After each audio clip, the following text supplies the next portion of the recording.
Hey guys, and welcome back to this channel. In this video, I'll be showing you guys how you can create the Azami spiral eye. So we're going to go here and we're going to select this hair.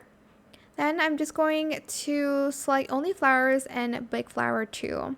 I'm going to select the patterns now because sometimes it doesn't work.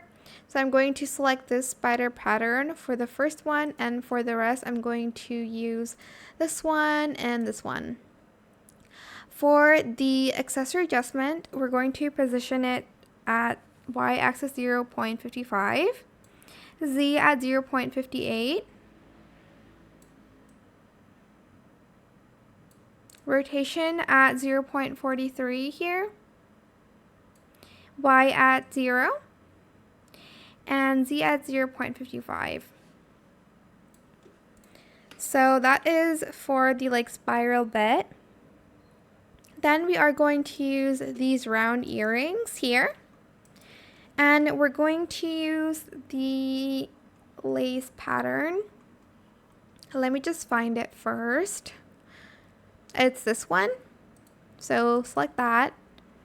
For the accessory adjustment, you're going to position the x-axis at 0.62, the y-axis at 0.48, the z at 0.51, the rotation at 0.51, the y rotation is at 0, and the z is at 0.20.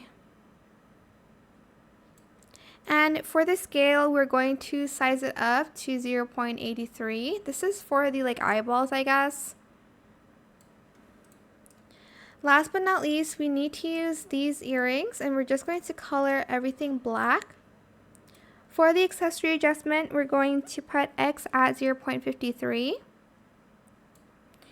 for the y at 0.55, for the z at 0.38, the rotation at 0.42, y at 0, and z at 0.32. And we're going to scale it down a little bit to 0.31. And that is how you can create the spiral eye. That is it for this video. I hope it was helpful for you guys. Don't forget to like, comment, share, and also subscribe to this channel if you haven't done that already. If you have any more questions about this video, just leave it in the comment section down below. I will try my best to answer them all for you guys. And if you found this video helpful, please click the thanks button as well. That is it. Thank you so much for watching. Bye!